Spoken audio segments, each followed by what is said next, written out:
time for some fun Friday stories with Richard Southern and Richard. Kanye West just can't seem to stay out of the headlines.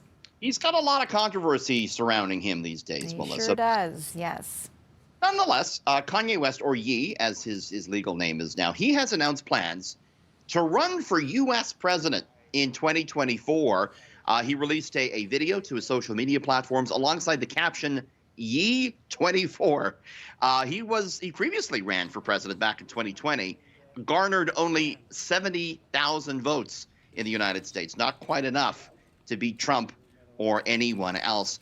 Listen, if Kanye can do it, so can other people. And I want to take this moment, if I can, Melissa. I want to declare my candidacy. I am going to run for president of the United States in 2024, and Melissa Nakhavoly is going to be my vice presidential running mate. Aren't you, Melissa? You know, I think we can do it. We have a lot to offer. You know, it's about time we get some Canadians out there, I think. It is about time, and I want to show you our platform. I'm going to promise, of course, as president, to naturally get to the bottom of the UFO thing. That's exactly what I would expect, for sure. 100%. I'm going to nationalize Mandarin Buffet. I'm going to make that free for all citizens. And Melissa, she's chiming in on our platform as well. She's promising to dramatically increase telenovela content if elected. Because that's exactly what citizens need right now.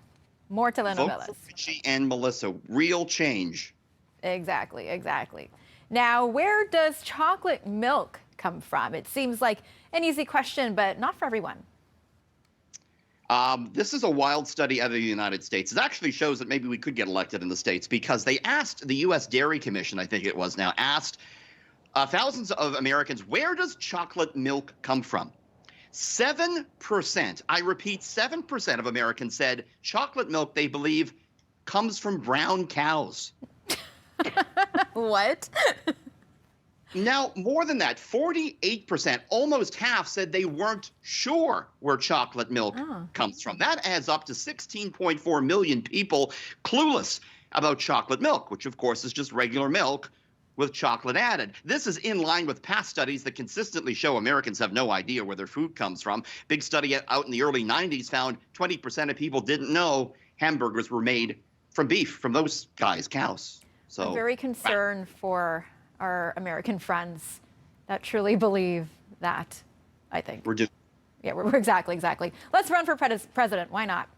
Now, does the couple that eats together stay together? This final story gives us some real food for thought. It's a couple that engage in competitive speed eating. Have you seen competitive speed eating? I'm going to show it to you. These two guys, they got the kid, they're married, but they face off in speed eating. Here she is, devouring a burrito in 31.4 seconds. That's the Guinness World Record for burrito eating. Her husband, Nicholas, eating 12 hot dogs in 3 minutes flat, also setting a world record. While they are married, they still face each other in speed eating contests. What do you think? Could you get into the speed eating circuit, Melissa? No. The thing is, I eat way too slow. Like, for me to have a piece of toast, I'm not going to lie, sometimes it takes like a half an hour. Because I talk, I chew my food. This is not for me at all. I think it also might give me a stomach ache as well. What about you?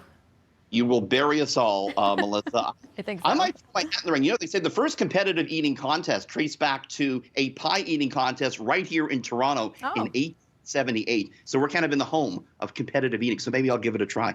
You should. Yeah, why not? Maybe try that Mandarin. There you go. All right, well, have a great weekend, Richard, and we'll talk to you again on Monday. See you Monday.